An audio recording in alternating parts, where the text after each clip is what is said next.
नमस्कार दोस्तों, welcome back to Motor Defined. मैं हूं आपका होस्ट और दोस्त अरिंदम घोष और एक बार फिर मैं आप लोगों के लिए एक राइड कंपैरिजन के साथ हाजिर हूं। और आज हम लोग यहां पर राइड कंपेयर करने वाले हैं new 2026 Bajaj Pulsar 150 twin disc model को विथ होंडा यूनिकॉर्न 160 के साथ। अब आप कहेंगे भाई 150 160 सीसी क्या कंपैरिजन बैठ रहा है? कंपैरिजन इसलिए बैठ रहा है क्योंकि प्राइस बहुत सिमिलर है। अगर आप पावर फिगर्स वगैरह देख रहे हैं तो भी काफ़ी मिलता जुलता यहाँ पर आपको मिलेगा और इसीलिए एक डाउट भी क्रिएट होता है कि फिर ये होंडा की रिलायबिलिटी इस चीज़ के साथ जाया जाए या फिर पल्सर का ये जो स्पोर्टी या फिर आप कह सकते हैं यहाँ पर जो लेजेंडरी लुक है इसके साथ जाया जाए। ठीक है, तो ये जो एक डाउट है कि फिर पल्सर 150 खरीदे या फिर यूनिकॉर्न 160 को आज हम लोग यहाँ पर समझने की कोशिश करेंगे कि दोनों ही बाइक में यहाँ पर फीचर स्पेसिफिकेशन, प्राइस, माइलेज कहाँ तक डिफरेंट है, कहाँ तक सिमिलर है और साथ ही राइड कंपेयर करके तो मैं आपको बताऊंगा कि दोनों में क्या आपको फील में डिफरेंस मिलता है चलाते वक्त, सो दैट वीडियो के एंड तक आप लोगों को एक क्लियर आइडिया यहाँ पर मिल जाए कि आप लोगों के लिए यूनिकॉर्न सही है या फिर पल्सर। और दोस्तों आगे बढ़ने से पहले very special thanks to Star Honda Krishnanagar and SS Bajaj Krishnanagar for providing me these bikes ताकि मैं आप लोगों तक यहाँ पर एक कंपैरिजन पहुंचा सकूं। वेस्ट बंगाल के कृष्णनगर या आसपास के एरिया में अगर आप रहते हैं, कोई भी आप यहाँ पर होंडा की या फिर आप बजाज या केटीएम की प्रोडक्ट खरीदना चाहते हैं, शोरूम को आप डेफिनेटली कांटेक्ट कर सकते हैं। डिटेल्स ऑलरेडी आप लोगों ने अपनी स्क्रीन पर देख ली है, तो चलिए दोस्तों स्टार्ट करते हैं। दोस्तों राइड कंपैरिजन पे जाने से पहले छोटी सी एक वॉक अराउंड में शेयर कर लूं ताकि जो की डिफरेंसेस है वो मैं आप लोगों को यहाँ पर बता सकूं। वैसे अगर आप लोग यहाँ पर लुक देखते हैं तो दोनों में आप लोगों को थोड़ी सी वो कम्यूटिंग सेंस जो है वो बिल्कुल मिलेगा, लेकिन अगर आप लोग पल्सर में देखते हैं तो थोड़ी सी स्पोर्टियर सेंस भी आप लोगों को बिल्कुल मिलता है। मतलब अगर आप देख रहे हैं यहाँ पर ये जो शार्प एलिमेंट वगैरह है या फिर अभी अगर आप लोग देख रहे हैं यहाँ पर इंजन काउल लग गया है, तो ये सारी चीज़ों की वजह से आप यहाँ पर स्पोर्टी जो चीज़ है वो बिल्कुल आप समझ पाएंगे। बाकी यहाँ पर तो आप लोग को मोनोशॉक भी मिल जाता है, तो यहाँ पर भी कहीं ना कहीं थोड़ा सा वो स्पोर्टी बात आप लोगों को मिलता है, चाहिए अगर आप यूनिकॉर्न क्यों ना देख रहे हो। तो लुक मैंने आप लोग को यहाँ पर बता दिया। अब अगर आप लोग फ्रंट व्यू देख रहे हैं तो यहाँ पर आप लोगों को दोनों में ही एलईडी हेडलैम्प का जो सेटअप है ये आपको मिलेगा, लेकिन पल्सर में एलईडी टर्न इंडिकेटर है जो आप लोगों को यहाँ पर बल्ब की मिल रही है यूनिकॉर्न में। इसके अलावा अगर आप लोग यहाँ पर सस्पेंशन देखते हैं तो 37 एम का टेलीस्कोपिक फोक, वहाँ पर 31 एम तक का टेलीस्कोपिक फोक, यहाँ पर 80/100 सेक्शन तक का tyre with 18 inches of alloy wheel, यहाँ पर आप लोगों को 90/90 सेक्शन तक का tyre with 17 inches of alloy wheel. तो 18 इंचेस की व्हील, 17 इंचेस की व्हील, वहाँ पर 80 का टायर, यहाँ पर 90 का टायर, तो यहाँ पर आपको डेफिनेट एक डिफरेंस दिख रहा है। इसके अलावा आप कह सकते हैं कि सिंगल चैनल एबीएस का सेटअप दोनों में ही आप लोगों को बिल्कुल मिल जाएगा, चाहे यूनिकॉर्न हो या फिर पल्सर 150। इसके अलावा अगर आप लोग यहाँ पर फ्रंट में डिस्क देख रहे हैं तो यूनिकॉर्न में आप लोगों को 240 एम तक का मिल जाएगा, यहाँ पर आप लोगों को 280 एम का मिलेगा, आप कह सकते हैं पल्सर में। अब देखिए चाहे सस्पेंशन हो, ब्रेक हो या फिर टायर कितना अच्छा चलते वक्त परफॉर्मेंस दे रही है, ये आगे हम लोग चलाते हुए बात करेंगे। अभी सिर्फ मैं आप लोगों को स्टार्टिंग कंपेरिजन बता रहा हूँ। इंजन के बारे में अगर बात करी जाए तो यूनिकॉर्न में आप लोगों को किक स्टार्ट मिल रहा है, यहाँ पर जो चीज़ आप लोगों को पल्सर 150 में नहीं मिलेगा। यहाँ पर आप लोगों को 162.7 CC single cylinder air cool फिलेटेड इंजन जो है ये आप लोगों को यहां पर बिल्कुल मिल रहा है with 13.1 PS of power and 14.8 newton metre of torque. ठीक है, बाकी इंजन काउल यहां पर नहीं है, मैंने ऑलरेडी आपको बताया। लेकिन अगर आप लोग पल्सर 150 पर आ रहे हैं तो यहां पर आप लोगों को 149.5 CC single cylinder air cool फिलेटेड इंजन आपको मिलेगा। पावर हल्की से ज़्यादा है, 14 पीएस तक का पावर जो आपको यहां पर मिलेगा, जो वहां पर 13.1 पीएस तक का था, लेकिन वहां पर आप लोगों को 14.8 न्यूटन मीटर का टॉर्क मिल रहा था, यहां पर आप लोगों को 13.4 न्यूटन मीटर का टॉर्क मिलेगा। तो यहाँ पर पावर ज़्यादा है लेकिन यहाँ पर टॉर्क आपको हल्का सा कम मिलेगा, आप कह सकते हैं यूनिकॉर्न के मुकाबले। इसके अलावा अगर आप देख रहे हैं तो ये जो क्रैश गार्ड आप लोग ऑलरेडी लगा हुआ मिल रहा है, लेकिन यूनिकॉर्न में उसको अलग से आपको लगवाना पड़ता है। बाकी क्योंकि बात अभी इंजन की कर रहे हैं तो चलिए दोनों में ही जो एग्जॉस्ट साउंड है वो मैं आप लोगों को बारी बारी सुना देता हूँ। पहले हम लोग यहाँ पर स्टार्ट करेंगे पल्सर 150 के साथ।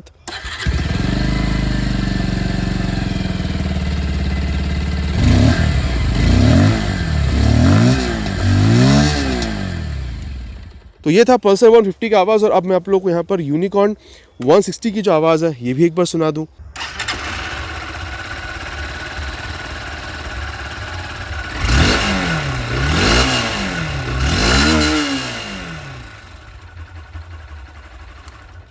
तो दोनों बाइक की जो एग्जॉस्ट साउंड है दोस्तों ये आप लोगों ने सुन लिया। बाकी आपको किस बाइक की एग्जॉस्ट साउंड ज़्यादा पसंद आई है नीचे प्लीज़ कमेंट पर लिखकर बताइएगा। इसके अलावा अगर आप लोग देख रहे हैं तो यहाँ पर दोनों में आप लोगों को जो टेल लैंप है कुछ इस तरीके से मिलेगा, वहाँ पर भी आप लोग देख सकते हैं जैसे पहले आप लोग को मिल रहा था वही मिल रहा है, और पल्सर में आप लोग को जो आइकॉनिक टेल लैंप है वही आप लोग को बिल्कुल मिलता है। बाकी आप देख सकते हैं मडगार्ड दोनों में आपको मिलेगा, वहाँ पर 100/90 सेक्शन तक का टायर मिल रहा है, यहाँ पर 120/80 सेक्शन का टायर पल्सर में आपको मिल जाएगा। यूनिकॉर्न में आप लोगों को 130 एम तक का ड्रम ब्रेक मिलेगा, लेकिन यहाँ पर आप लोगों को 230 एम तक का जो डिस्क ब्रेक है ये आपको मिल रहा है। साथ ही अगर आप देख रहे हैं वहाँ पर मोनोशॉक सस्पेंशन का सेटअप है, यहाँ पर आप लोग को डुअल हाइड्रोलिक शॉक एब्जॉर्बर जो है ये आप लोग को बिल्कुल मिलेगा। लेकिन अगर आप लोग यहाँ पर लेफ्ट पोर्शन देखते हैं पल्सर में, यहाँ पर आपको सिर्फ साइड गार्ड मिलता है। अभी देखिए अगर आप यूनिकॉर्न में देख रहे हैं अभी तो आपको साइड गार्ड लगा हुआ नहीं मिला, लेकिन आपको जब आप डिलीवरी लेते हैं तो आप लोगों को लगवा कर दिया जाता है, इसके लिए आपको पैसा एक्स्ट्रा पे नहीं करना होता। यहाँ पर आप लोगों को साड़ी गार्ड के साथ साथ लेडीज फुटरेस भी आपको इनबिल्ट मिलता है, लेकिन यहाँ पर 150-200 रुपये आप लोगों को अलग से खर्चा करना पड़ता है। इसके अलावा यहाँ पर आप लोगों को क्लोजन सिस्टम मिलेगा। यहाँ पर आप देख सकते हैं पल्सर में आप लोग को ओपन सिस्टम मिल रहा है। बाकी main stand, side stand with side stand, cut off sensor दोनों में आप लोगों को मिल जाएगा। दोनों में ही 5 स्पीड गियर बॉक्स है, 1 डाउन 4 अप। अब ये हम लोग आगे टेस्ट करेंगे कि परफॉर्मेंस आप लोगों को दोनों में कितना बेहतर मिलता है। सीट की जहाँ तक बात है, यूनिकॉर्न में आप लोगों को सिंगल सीट मिलेगा। पल्सर 150 के अगर आप बेस मॉडल में जाते हैं वहाँ पर आपको सिंगल सीट मिलता है, लेकिन ये टॉप मॉडल में आप लोगों को स्प्लिट सीट ही देखने में मिल जाएगा। बाकी यहाँ पर आप लोगों को 798 mm तक का सीट मिलता है। हाइट अगर मैं बात करूँ, यहाँ पर आप लोगों को 790 mm के आसपास आप लोगों को जो सीट हाइट है ये आपको मिल जाएगा। बाकी ग्रैब हैंडल आप जो रेगुलर वाला यूनिकॉर्न में देख सकते हैं, और यहाँ पर आप लोगों को स्पोर्टी बनाने के लिए थोड़ी सी आप कह सकते हैं स्प्लिट ग्रैब हैंडल जो है ये आप लोगों को यहाँ पर बिल्कुल मिलता है। अब अगर आप लोग टैंक देख रहे हैं, यहाँ पर आप लोगों को होंडा की 3D लोगो के साथ ये आप लोगों को 13 लीटर्स का ये जो मेटालिक टैंक है ये आपको मिलेगा। यहाँ पर भी आप लोगों को पल्सर की 3D लोगो के साथ 15 लीटर्स का जो मेटालिक टैंक है ये आप लोगों को मिल जाएगा। बाकी अगर आप लोग यहाँ पर जो माइलेज है अगर आप लोग ये देख रहे हैं तो दोनों में आप लोग 45 एक्सपेक्ट कर सकते हैं। इनफैक्ट यूनिकॉर्न में आप लोग थोड़ी सी ज़्यादा भी एक्सपेक्ट कर सकते हैं, ठीक है। और वही अगर आप लोग ग्राउंड क्लियरेंस देख रहे हैं, पल्सर में 165 mm तक के, यहाँ पर आप लोग को 187 mm का मिल रहा है। तो मैसिव ग्राउंड क्लियरेंस यहाँ पर आप लोग को यूनिकॉर्न में बिल्कुल दिखेगा। वेट में भी फर्क है, अगर आप लोग पल्सर देख रहे हैं तो यहाँ पर ये 150 किलोग्राम की आती है, जो बेस मॉडल है सिंगल सीट 148 किलोग्राम की आती है। लेकिन यहाँ पर आप लोगों को अपाचे जैसे मिल जाएगी 162 जैसे 139 किलोग्राम का वेट आप लोगों को यहाँ पर मिल रहा है। तो वेट में अगेन आप लोगों को 11 किलोग्राम तक का फर्क दिख रहा है। यहाँ पर हैंडल बार थोड़ी सी ऊंची है और बैठेंगे भी अपस्ट्रेट, इसके बारे में आगे चलते हुए बात हम लोग बिल्कुल करेंगे। लेकिन हाँ, हाईविंग लोविंग पासवर्ड के लिए स्विच, टर्न सिग्नल और हॉर्न कुछ इस तरीके से मिलेगा। किल स्विच यहाँ पर आपको मिलेगा और नीचे इंजन ऑन करने का स्विच। बाकी एग्जॉस्ट साउंड मैंने आप लोगों को सुनाया है। बाकी E20 का जो स्टिकरिंग है दोनों ही बाइक में आपको मिलेगा, तो E20 फ्यूल से आप दोनों ही जो इंजन है यहाँ पर आप लोग बिल्कुल रन कर पाएंगे। इसके अलावा अगर मैं आप लोगों को बताऊँ, जैसे आप इसको यहाँ पर ऑन कर रहे हैं, पूरी तरीके से डिजिटल कंसोल जो है ये आप लोगों को बिल्कुल मिलेगा, जहाँ पर tachometer, gear position sensor, fuel यहाँ पर जो फ्यूल मीटर ये आप लोगों को यहाँ पर बिल्कुल दिख रहा है। ये स्पीडोमीटर है। साइड स्टैंड यहाँ पर गिरी हुई तो यहाँ पर इंडिकेट कर रही है, टाइम आप लोगों को बता रही है। और यहाँ पर अगर आप लोग मोड और बटन का अगर आप लोग यहाँ पर सिलेक्शन करते हैं, इस तरीके से आप देख सकते हैं ट्रिप ए, ट्रिप बी, ठीक है, टोटल मतलब जो आप कह सकते हो ओडोमीटर ये आपको बता रही है, और एवरेज वगैरह यहाँ पर ये चीज़ आप लोगों को ये बता देती है। इसके अलावा आप लोग ABS का सेंसर, ठीक है, यहाँ पर इंजन मैप फंक्शन लाइट और न्यूट्रल पोजीशन सेंसर आपको मिल रहा है। गौर करिएगा यहाँ पर आप लोगों को गियर पोजीशन सेंसर भी मिलता है। लेकिन अगर आप लोग यहाँ पर पल्सर 150 में आ रहे हैं तो यहाँ पर आप लोगों को क्लिप ऑन मिल जाएगा, वहाँ पर रेगुलर हैंडल बार था। इसके बारे में आगे चलाते हुए बात बिल्कुल करेंगे। और एक बार मैं आप लोगों को बता दूँ, यहाँ पर हाईविंग लोविंग पासवर्ड के लिए स्विच मिल रहा है। ब्लूटूथ कंसोल यहाँ पर आपको मिलेगा जो वहाँ पर नहीं मिल रहा था। टॉगल करने के लिए बटन, टर्न सिग्नल और यहाँ पर थोड़ी सी लाउडर आप कह सकते हैं। किल स्विच यहाँ पर आप लोगों को बिल्कुल मिल रहा है, और नीचे इंजन ऑन करने का स्विच। एग्जॉस्ट साउंड मैंने आप लोगों को ऑलरेडी सुना दिया है। यहाँ पर आप लोगों को जो मोबाइल चार्जिंग पोर्ट है ये आप लोगों को बिल्कुल मिल जाएगा।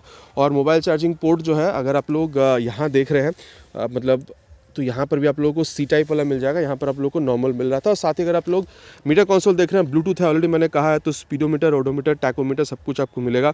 गियर पोजीशन सेंसर आपको नहीं मिल रहा है जो आपको यूनिकॉर्न में वहाँ मिल रहा था।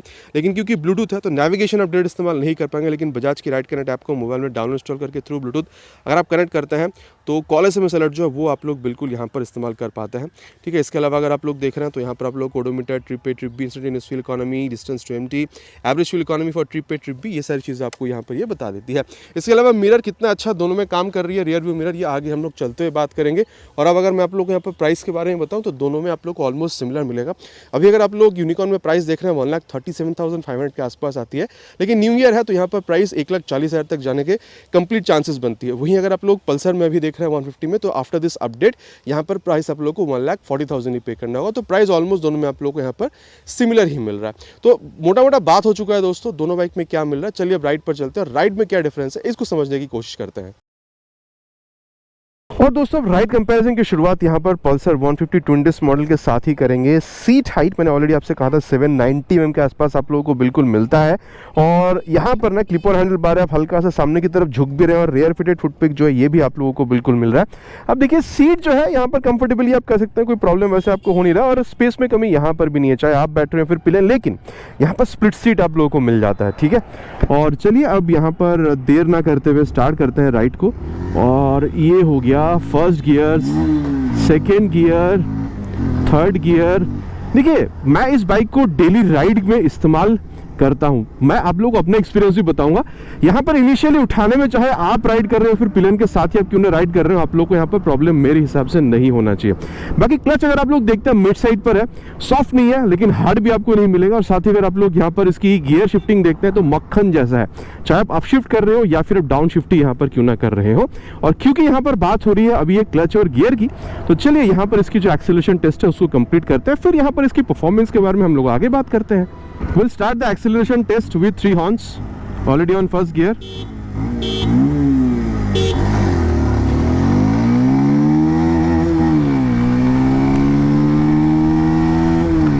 60 crossed.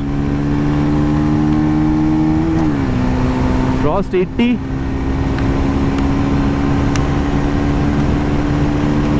And 100 also crossed. अब देखिए दोस्तों, बाइक जो है अभी बहुत ज़्यादा चली नहीं है तो इंजन पूरी तरीके से यहाँ पर अभी वो खुला वाला परफॉर्मेंस जो है वो दे नहीं रही है। लेकिन हाँ, मैं आप लोगों को इतना कह सकता हूँ कि चाहे इनिशियल हो मिड रेंज स्पीड जो है आप लोगों को काफ़ी बेहतर मिलेगा। देखिए बहुत ज़्यादा टॉप स्पीड यहाँ पर एक्सपेक्ट नहीं कर सकते, लेकिन जिस मतलब आप कह सकते हैं चीज़ के लिए इसको बनाया गया है, मतलब सिटी यूज़ के लिए या फिर इस तरीके से कभी हल्का फुल्का आप कह सकते हैं यहाँ पर हाईवे राइड्स के लिए, तो ये आप लोगों को एक बेहतर एक एक्सपीरियंस निकाल कर दे सकती है। स्पेशली अगर जब आप बाइक को उठा रहे हैं इनिशियली फिर मिड रेंज जो स्पीड है वो आप लोगों को यहाँ पर काफ़ी बेहतरीन निकाल कर देगी। अब अगर आप इसको वाइब्रेशन के हिसाब से तोल रहे हैं, मैं कहूँगा 85-90 तक भी यहाँ पर इस BS6 फेज 2 OBD2B मॉडल के साथ ये जो इंजन आपको मिल रहा है यहाँ पर वाइब्रेशन भी बहुत ज़्यादा कंट्रोल है। 85 के बाद हल्का सा आपको बस फील होता है, लेकिन वो भी बहुत ज़्यादा एनोइंग नहीं है। ऐसा नहीं कि इस वजह से आप इस बाइक को खरीदना ही पसंद ना करें, वैसा वाला फील नहीं है। बाकी हाँ, स्टेबिलिटी में कोई कमी आपको फील नहीं होती है, बहुत सही है। अगर आप लोग यहाँ पर कंफर्टेबल क्रूजिंग स्पीड देख रहे हैं हाईवेज के लिए तो मैं कहूँगा 90 तक भी आराम से आप मानकर बिल्कुल चल सकते हैं। और यहाँ पर आपको आप कह सकते हैं जो इंजन हीटिंग इशू वगैरह वो आप लोग को यहाँ पर बहुत ज़्यादा फील नहीं होता है। और साथ ही अगर आप लोग माइलेज देख रहे हैं 40-45 की आपको मिल जाएगी, ऑलरेडी मैंने कहा है। बाकी हाँ, ये तब मिलेगा जब आप 60-70 पे चला रहे हो। अब 90-100 पे हर वक्त चलाएंगे तो आप लोग को इतना नहीं मिलेगा। 60-70 के बीच अगर चलाते हैं, मैं अपना एक्सपीरियंस कर रहा हूँ 40-45 के बीच में आप लोग को मिल जाएगा, एटलीस्ट 1 या 2 सर्विस अगर हो गई होगी तो। और दोस्तों आप लोगों ने यहाँ पर पल्सर 150 देख लिया, अब हम लोग कंपैरिजन करेंगे पल्सर 150 की विद दिस होंडा यूनिकॉर्न 160। अब जब आप सीट पर बैठ रहे हैं ना, ठीक है, सीट हाइट थोड़ी ज्यादा है लेकिन बहुत ज़्यादा आपको वो डिफरेंस फील नहीं कराएगी। डिफरेंस कहाँ फील होगा, वहाँ पर रेयर फिटेड फुट पैक था, यहाँ पर आप सामने मतलब फ्रंट फिटेड फुट पैक आपको मिल रहा है। और हैंडल बार वहाँ पर आपको थोड़ा सा झुकना हो रहा था, यहाँ पर आप बिल्कुल ही अपराइट बैठ रहे हैं, बिल्कुल ही स्ट्रेट। तो एक कंफर्टेबल राइडर पोजीशन यहाँ पर आपको बिल्कुल मिल रहा है। और साथ ही अगर आप सीट देख रहे हैं तो मैं कहूँगा पल्सर के मुकाबले यहाँ पर आपको थोड़ा सा और ज़्यादा सॉफ्ट मिलेगा, ठीक है। और स्पेस में यहाँ पर कमी नहीं है। बस कि देखिए पल्सर में भी वैसे कोई कमी नहीं था, लेकिन पल्सर में स्प्लिट सीट है, यहाँ पर सिंगल सीट है। और इसलिए आप कह सकते हैं कि पिलियन को यहाँ पर अगर एक साइड पैर करके बैठ रहे थोड़ा सा और ज़्यादा यहाँ पर आसानी हो सकती है। और चलिए अब यहाँ पर ज़्यादा टाइम वेस्ट ना करते हुए स्टार्ट करते हैं। ये first gear, second gear, third gear. देखिए इनिशियली उठाने में तो भाई मज़ा आपको यहाँ पर भी मिल रहा है, इसमें कोई दो राह नहीं है, ठीक है। और कितनी अच्छी एक्सीलरेशन है, ये पहले हम लोग 0 to 60 100 ये वाली टेस्ट कंप्लीट करेंगे, उसके बाद बात करेंगे। लेकिन इनिशियल उठाने में यहाँ पर आपको प्रॉब्लम कुछ हो नहीं रहा है। बाकी अगर आप लोग यहाँ पर क्लच देख रहे हैं तो हाँ, यहाँ पर आपको क्लच जो है थोड़ा सॉफ्टर मिल रहा है व्हेन कंपेयर टू पल्सर 150। बाकी अगर आप लोग गियर शिफ्टिंग देख रहे हैं तो हाँ, यहाँ पर अप या डाउन शिफ्ट करने में देखिए स्मूथनेस यहाँ पर भी है, प्रॉब्लम नहीं है। लेकिन पल्सर 150 ट्विन डिस्क के मुकाबले यहाँ पर आपको थोड़ा सा एफर्ट ज़्यादा देना हो रहा है अगर आप लोग मतलब यहाँ पर अप या फिर अगर आप लोग डाउन शिफ्ट कर रहे हैं तो। अब क्योंकि बात यहाँ पर ये क्लच गियर और इन सारी चीज़ों के बारे में कर रहे हैं तो चलिए इसकी जो परफॉर्मेंस टेस्ट है वो करते हैं, पहले एक्सेलरेशन टेस्ट, उसके बाद इसकी जो परफॉर्मेंस है उसके बारे में बात करेंगे। Already on first gear, will start with 3 horns.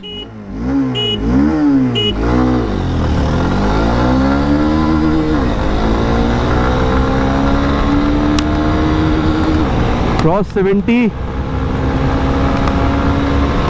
Cross 90, ओहो, fifth gear, you need to put fifth gear to cross 100. So 0 to 60, 0 to 100 आप लोगों ने यहाँ पर देख लिया है। बाकी देखिए मैं कहूँगा स्मूथनेस की अगर यहाँ पर बात करी जाए, अगर आप लोग यहाँ पर पल्सर देख रहे हैं, स्मूथनेस वहाँ पर भी आप लोगों को लाजवाब मिलेगा, कोई कमी आप लोगों को वहाँ नहीं मिल रहा था, लेकिन स्मूथनेस की कमी आप लोगों को यहाँ पर भी नहीं मिलेगा। हाँ, हल्का सा वो एक जो बज़ वाला फील है वो यहाँ पर आपको मिल रहा है, लेकिन देखिए ये फील ना दोनों बाइक में वो इंजन का एक एहसास दिलाती है, तो इसको मैं यहाँ पर वाइब्रेशन नहीं कहूँगा। तो स्मूथनेस आपको दोनों में यहाँ पर बहुत अच्छा खासा मिल जाएगा, यहाँ पर वैसा कोई प्रॉब्लम नहीं है। हाँ, अगर आप लोग बज़ के हिसाब से देख रहे हैं तो यहाँ पर आपको थोड़ा सा मिलेगा, तो उस हिसाब से अगर आप देख रहे हैं तो पल्सर को थोड़ी सी ज़्यादा स्मूथ कह सकते हैं, लेकिन अगर आप इस बस को स्मूथ अगर आप वाइब्रेशन के हिसाब से ना देख रहे हो, जो कि एक्चुअली दिखना भी नहीं चाहिए, तो मेरे ख्याल से दोनों में स्मूथनेस आपको ऑलमोस्ट सिमिलर ही मिलेगा। अच्छा, अब अगर आप यहाँ पर ये जो स्टेबिलिटी देख रहे हैं, देखिए दोनों में काफ़ी सही, लेकिन मैं कहूँगा पल्सर में थोड़ी सी और आप बेहतर एक्सपेक्ट कर सकते हैं। बाकी माइलेज तो यहाँ पर आप पल्सर के मुकाबले थोड़ी और बेहतर एक्सपेक्ट कर ही सकते हैं, ठीक है। और देखिए इंजन हीटिंग की इशू आप लोगों को दोनों बाइक में ऐसा बहुत ज़्यादा देखने में मिलेगा नहीं। बाकी दोस्तों देखिए इनिशियल स्पीड में बहुत ज़्यादा डिफरेंस तो शायद आपको ना मिले, लेकिन अगर आप लोग टॉप स्पीड तक जा रहे हैं तो शायद आप लोगों को पल्सर 150 थोड़ी सी बेहतर आप लोगों को टॉप स्पीड निकाल कर दे दे, लेकिन हाँ फिर भी बहुत ज़्यादा डिफरेंस आप लोगों को टॉप स्पीड में शायद देखने को ना मिले। और दोस्तों अब जिस बारे में बात करेंगे वो है इस बाइक की ब्रेकिंग। सबसे पहले ले चलेंगे 60 के ऊपर और 64 पे ले जाके फ्रंट ब्रेक। देखिए मैं कहूंगा फ्रंट ब्रेक यहाँ पर काफ़ी रिस्पॉन्सिव आप लोगों को मिल जाएगा। आप कह सकते हैं 2 ATM तक का जो फ्रंट में आप लोगों को डिस्क मिल रहा है, काफ़ी अच्छा खासा यहाँ पर आपको रिस्पॉन्स दे रही है। अब देखिए अभी तो मुझे ABS फील नहीं हुआ, लेकिन जब मैं डेली राइड के लिए यूज़ करता हूँ तो काफ़ी बार ABS आया है, तो ABS का जो काम है वो ABS अच्छी खासी यहाँ पर आप लोगों को करती हुई भी नजर आएगी वक्त आने पर। बाकी इन शॉर्ट आप कह सकते हैं काफ़ी अच्छा खासा फ्रंट ब्रेक में से रिस्पॉन्स आप लोगों को मिल रहा है। और वहीं अगर आप लोग रियर ब्रेक देख रहे हैं तो वो भी मैं आप लोगों को बता दूँ, पीछे वैसे कोई है नहीं, और ये 56 पे ले जाके रियर ब्रेक। अब देखिए इन जनरल जैसे मैं हर वक्त कहता हूँ 230 mm का आप लोगों को रियर डिस्क ब्रेक मिल रहा है, और वही प्रोग्रेसिव नेचर की है। जब आप रियर ब्रेक पे पैर रख रहे हैं तो हल्का सा स्पीड जो है वो स्लो डाउन हो रही है। और चलिए पीछे वैसे कोई है नहीं, अब रियर के संग संग बाद एक बार फ्रंट ब्रेक को अप्लाई करके देख लेते हैं। एक बार वही 60 के ऊपर ले चलेंगे और ये 65 पे ले जाके रियर विथ फ्रंट। देखिए मैं कहूँगा ओवरऑल ब्रेकिंग अगर आप लोग देख रहे हैं तो मेरे हिसाब से आप लोगों को यहाँ पर कोई कमी फील नहीं होनी चाहिए। काफ़ी अच्छा खासा आप लोगों को ओवरऑल ब्रेकिंग जो है वो आप लोगों को यहाँ पर बिल्कुल मिल जाएगा। लेकिन अगर डुअल चैनल ABS मिल जाता तो और मज़ा यहाँ पर आ सकता था। और दोस्तों अब यहाँ पर जिस बारे में बात करेंगे वो है इस बाइक की ब्रेकिंग। मोटा मोटा पीछे जी नहीं कोई नहीं है, मोटा मोटा 70 के आसपास ले चलेंगे और 71 पे ले जाके फ्रंट ब्रेक।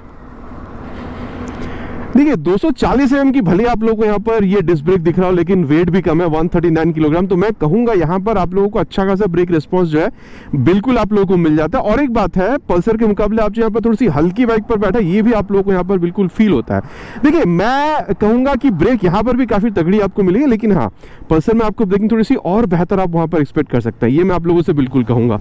और अब इसकी जो रियर ब्रेक है इसको भी एक बार टेस्ट करते हैं। पीछे क्या कोई है, थोड़ा दूर में एक बंदा आ रहा है, यहां पर भी 60 के पार ले जाकर ये रियर ब्रेक। देखिए यहां पर भी ब्रेकिंग रिस्पांस वो प्रोग्रेसिव ही है। जैसे मैं अमूमन हर वीडियो में कहता हूं रियर ब्रेक प्रोग्रेसिव ही होती है, रियर ब्रेक पे पैर रखने से हल्का सा स्पीड स्लो डाउन होता है, वही वाला फील आप लोगों को यहां पर भी मिलेगा इन जनरल अगर आप देखेंगे। अब क्योंकि पल्सर में वहां पर डिस्क ब्रेक थोड़ी सी बड़ी है तो वहां पर हल्का सा बेहतर रिस्पॉन्स आपको मिल सकता है, लेकिन यहां पर भी सही है, ठीक है। यहां पर भी कोई प्रॉब्लम वैसे आपको होने लगा कि अभी तो नॉर्मल कंडीशन है, तो ब्रेक जब मैंने प्रेस करा तो लॉक वगैरह वो जो चीज़ होते हैं वो भी यहाँ पर आपको वैसे फील नहीं हुआ है। अब रियर के संग संग बाद एक बार जो फ्रंट ब्रेक है इसको एक बार यूज करके देख लेते हैं, वही अराउंड 60 पे ले जाके रियर विथ फ्रंट। देखिए ब्रेकिंग तो भाई यहाँ पर भी आपको लाजवाब मिलेगा, मतलब वेट के हिसाब से जो आप लोग ब्रेक यहाँ पर देख पा रहे हैं काफी सही है, लेकिन मैं कहूंगा आप पल्सर में आप थोड़ी सी और बेहतर ब्रेकिंग एक्सपेक्ट कर सकते हैं, ठीक है। दोस्तों अगर सस्पेंशन के बारे में बात करी जाए, मैं आप लोगों से इतना कह सकता हूं, चाहे आप फ्रंट देख रहे हो या फिर रियर, दोनों आपको मिड साइड पर मिलेगा, ना बहुत ज्यादा सॉफ्ट ना बहुत ज्यादा हार्ड। और ये भी कहना गलत नहीं होगा कि अगर आप हाई स्पीड टॉप स्पीड छोटा मोटा कॉर्नरिंग भी कर रहे हैं तो काफी अच्छे खासे आप यहाँ पर एक्सपीरियंस आप लोगों को यहाँ पर बिल्कुल मिलेगा। छोटा मोटा गड्ढा भी ठीक है, लेकिन ज्यादा गड्ढों पर जब आप जा रहे हैं तो आप लोगों को वो थोड़ा सा जो आप कह सकते हैं वो गड्ढा वाला जो फील है या फिर झटका जो लगता है कंधे या फिर कमर में, तब आप लोगों को यहाँ पर फील हो सकता है। लेकिन इन जनरल अगर आप देख रहे हैं इस तरीके से हाईवेज पर चलाने के लिए, पक्के रास्तों पर अच्छे खासे रास्तों पर चलाने के लिए किसी तरीके का कोई जो प्रॉब्लम है वो आप लोगों को यहां पर फील नहीं करना पड़ेगा। Suspension is quite comfortable. इसके अलावा अगर आप लोग ओवरऑल फील देखते हैं तो रियर व्यू मिरर काफ़ी अच्छा खासा रियर व्यू निकाल कर दे देती है, स्पीडोमीटर, ओडोमीटर, ठीक है, यहाँ पर टैकोमीटर, ये सारी चीज़ मिलती है। बाकी गियर पोस्चर सेंसर में से और ये बेहतर हो सकता था।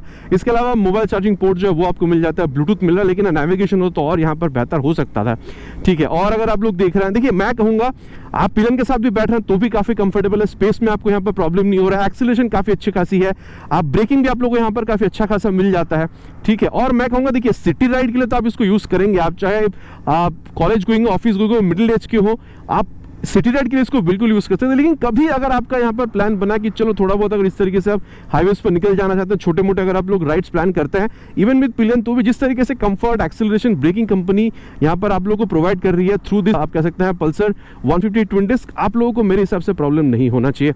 और दोस्तों आप बात करेंगे सस्पेंशन के बारे में, देखिए दोनों में आप लोगों को टेलीस्कोपिक फोक तो मिल जाता है, लेकिन वहां पर आप लोगों को डुअल हाइड्रोलिक शॉक अब्जॉर्बर मिल रहा था और यहाँ पर आप लोगों को मोनोशॉक मिल रहा है। भले ही मोनोशॉक मिल रहा है लेकिन फिर भी मैं कहूँगा जो आप लोगों को यहाँ पर फील मिल रहा है वो ऑलमोस्ट सिमिलर है। जब आप गड्ढों पर जा रहे हैं ना तो ये भी उतनी ही कंफर्टेबल है। और शायद आपको ये थोड़ी सी मतलब ताजुब वाली बात लगे, लेकिन मेरे ख्याल से गड्ढों पर ना ये पल्सर के मुकाबले थोड़ी और ज़्यादा कंफर्टेबली फील होगी आपको, भले ही यहाँ पर मोनोशॉक क्यों ना हो, ठीक है। जब आप चलाएंगे ना एक के बाद एक तो आप लोगों को समझ में आएगा। जो मेरा यहाँ पर प्रैक्टिकल एक्सपीरियंस है वो मैं आप लोगों के साथ यहाँ पर बिल्कुल शेयर कर रहा हूँ, ठीक है। तो सस्पेंशन का जो बात है वो मैंने कह दिया। बाकी हाई स्पीड, टॉप स्पीड, थोड़ा बहुत कॉर्नरिंग का दोनों में अच्छी तरीके से कर सकते हैं। बाकी गड्ढों पर क्या सीन हो सकता है वो मैंने ऑलरेडी आपको बता दिया। दोनों ही सस्पेंशन अगर आप लोग देख रहे हैं तो मैं कहूँगा दोनों ही बाइक में चाहे फ्रंट हो या रियर, इसको मिड साइड पर सेट करा गया ताकि आप अगर आप इस तरीके से अच्छे मतलब पक्के रास्तों पर चला रहे हो या फिर आप गड्ढों वगैरह पर भी चला रहे हो तो आप लोगों को यहाँ पर इंडियन रोड कंडीशन के हिसाब से आप लोगों को कंफर्टेबल फील हो, कोई प्रॉब्लम ना हो, इसका बिल्कुल यहाँ पर ख्याल रखा गया है। बाकी ओवरऑल फील के बारे में अगर कहा जाए दोस्तों, देखिए मैं कहूँगा स्पीडो, ओडो, टैको, गियर पोजिशन सेंसर यहाँ पर भी आप लोगों को बिल्कुल मिल जाएगा। बाकी मोबाइल चार्जिंग पोर्ट यहाँ पर भी, जो ब्लूटूथ यहाँ पर नहीं है, शायद नेक्स्ट अपडेट तक वो भी यहाँ पर आ जाए, लेकिन ये चीज़ आप लोगों को पल्सर में बिल्कुल मिल जाता है। बाकी देखिए मैं कहूँगा ये और ज़्यादा कंफर्टेबल राइड आपको दे रही है, ऑलमोस्ट अपराइट बैठ रहा है, seat is also very comfortable, space में भी कमी नहीं है। बाकी रियर व्यू मिरर यहाँ भी अच्छा खासा रियर व्यू जो है ये आप लोगों को बिल्कुल प्रोवाइड करती है। तो मैं यहाँ पर भी कहूँगा जैसे आप लोग सिटी राइड के लिए यूज़ करना चाहते हैं, जितना आप पल्सर को यूज़ करेंगे यहाँ पर भी आप उतनी अच्छी तरीके से इसको भी आप बिल्कुल यूज़ कर पाएंगे। इनफैक्ट मैं तो कहूँगा जिस तरीके से यहाँ पर ये ऑलमोस्ट अपराइट राइडर पोजीशन दे रही है, कंफर्ट भी अच्छी खासी है, ब्रेक एक्सीलरेशन भी अच्छा खासा आपको मिल जाता है। तो मैं कहूँगा अगर आप लोग डेली राइड के बजाय अगर आप लोग लॉन्ग राइड्स पे भी निकलना चाहते हैं ना तो भी मेरे ख्याल से पल्सर के मुकाबले यहाँ पर आपको थोड़ी सी और ज़्यादा कंफर्टेबल राइड मिल सकती है। बाकी दोनों में ओकेशनल राइड की मैं यहाँ पर बात कर रहा हूँ, ठीक है। और इस तरीके से आप खेलने की कोशिश कर रहे हैं, बाइक आपकी बात भी मान रही है, इधर उधर भाग भी नहीं जा रही है, और वेट जो यहाँ पर कम है पल्सर के मुकाबले वो आपको चलाते वक्त यहाँ पर फील भी होगा। तो मोटा मोटा दोनों बाइक में जो चीज़ यहाँ पर होना चाहिए वो मैंने आप लोगों को बता दिया। चलिए अब कंक्लूजन पर चलते हैं, फिर बात करेंगे फिर दोनों में आप लोगों के लिए खरीदना कौन सा बाइक सही हो सकता है। और दोस्तों अब है सत्यवचन की घड़ी, कंक्लूजन का समय कि फिर आप लोगों के लिए यूनिकॉर्न सही होगा या फिर पल्सर। देखिए मैं कहूँगा अगर आप फैमिली पर्सन हैं, आपको चाहिए एक लंबा सीट जहाँ पर आप फैमिली के साथ राइड कर सकें, स्पेशली वैसे तो 2 सीटर ही है लेकिन समझिए मैं क्या कहने की कोशिश कर रहा हूँ, सीट काफ़ी लंबी है, ठीक है। और साथ ही आप चाहते हैं कि बहुत ज़्यादा एक्सेलरेशन की ज़रूरत है लेकिन बाइक काफ़ी स्मूथ होनी चाहिए, अच्छा खासा आप लोगों को सीट की स्पेस चाहिए, माइलेज भी आप लोगों को 40-45 प्लस चाहिए, ठीक है। बजट भी आप लोगों के यहाँ पर 1,35,40 के आसपास है, और एक होंडा की रिलायबिलिटी वो वाली जो बात है वो आपको यहाँ पर चाहिए। ब्रेकिंग तो डेफिनेटली आप लोगों को अच्छी चाहिए, और रात के टाइम पे चलाने के लिए एक अच्छा खासा लाइट भी आपको चाहिए। फैमिली पर्सन है आप, मतलब इन टोटल अगर कहा जाए तो मेरे ख्याल से आप लोगों के लिए यहाँ पर ये जो यूनिकॉर्न 160 है ये एक बहुत बढ़िया बाइक रह सकता है, क्योंकि सारी चीज़ें मैच करती है एक फैमिली मैन के लिए। अच्छा सीट, अच्छा माइलेज, होंडा की रिलायबिलिटी, तो ये था अबाउट यूनिकॉर्न 160। अब अगर आप लोग पल्सर 150 पर आते हैं तो यहाँ पर ना एक लुक वाली जो फैक्टर है वो एक मतलब आ जाती है बीच में, कि ये जो लुक है, स्पेशली अगर मेरी बात भी कही जाए तो मुझे भी ये लुक बहुत ज़्यादा पसंद आता है, ठीक है। तो अगर आप लोग को यहाँ पर एक स्पोर्टी वाली जो लुक है वो चाहिए कम्यूटर बाइक में, साथ ही आप चाहते हैं यहाँ पर ये जो लेजेंडरी लुक है इसको ओन करना, आप चाहते हैं कि थोड़ी सी स्पोर्टी भी मिले, जैसे कि split grab handle, split seat, ठीक है, आप लोगों को यहाँ पर इंजन काउल वगैरह मिल रहा है, आप चाहते हैं कि परफॉर्मेंस आप लोगों को और बढ़िया मिले, ठीक है, आप चाहते हैं कि टॉप स्पीड वगैरह फिर इनिशियल स्पीड जो आप लोगों को थोड़ी सी और बेहतर मिले, और आप चाहते हैं कि परफॉर्मेंस वगैरह भी आप लोगों को बेहतर मिले, साथ ही ब्रेकिंग भी आप तगड़ी चाह रहे हैं, आप चाह रहे हैं कि आप लोगों को सिंगल चैनल एबीएस के साथ चक्के वगैरह और मोटी चाहिए, ब्रेकिंग आप लोगों को और तगड़ी चाहिए, बजट भी आप लोगों की वही 1,35,40 के आसपास है, और माइलेज भी आप लोगों को 40-45 तक की चाहिए। आप ऑफिस गोइंग है, कॉलेज गोइंग है, मिडिल एज तक भी अगर आपकी यहाँ पर उम्र है, इन टोटल जैसे मैं यहाँ पर फैमिली मैन कह रहा था वहाँ पर भी काफ़ी हद तक ये जचता है, लेकिन साथ ही आप वो स्पोर्टी वाली जो फील है वो चाह रहे थे थोड़ा सा बेटर परफॉर्मेंस के साथ, ठीक है। मेरे ख्याल से अगेन सेम बजट में 1,35,40,000 तक, अगर 35 से 40,000 तक की अगर आपकी बजट है, मेरे ख्याल से आप अगर पल्सर 150 खरीद रहे हैं तो भी आप एक अच्छा ही डील बना रहे हैं। बाकी देखिए, हर कंपैरिजन पे कहता हूँ, हर बाइक या स्कूटर की अपनी अपनी खासियत है। यहाँ पर भी मैंने बिल्कुल आप लोगों को बता दिया दोनों में क्या चीज़ आप लोगों को मिल रहा है, चाहे वॉक अराउंड हो या फिर राइड कंपैरिजन में। बाकी अब आप लोग क्या समझते हैं, आफ्टर दिस रिव्यू आप यूनिकॉर्न खरीदना ज़्यादा पसंद करेंगे या फिर यहाँ पर पल्सर की 150? नीचे प्लीज़ कमेंट पर लिखकर बताना नहीं भूलिएगा, इट्स माई रिक्वेस्ट। आशा करता हूँ दोस्तों वीडियो आप लोगों को पसंद आई होगी। अगर पसंद आई है तो प्लीज़ वीडियो में एक लाइक कर दीजिएगा, और चैनल पर अगर आप लोग पहली बार आ रहे हैं तो प्लीज़ सब्सक्राइब करिएगा अगर वीडियो आप लोगों को पसंद नहीं है तो। और बहुत जल्द मिलेंगे आप लोगों से चैनल पर इसी तरीके से एक नया वीडियो में नए बाइक या स्कूटर के साथ। Till then ride safe and जय हिंद।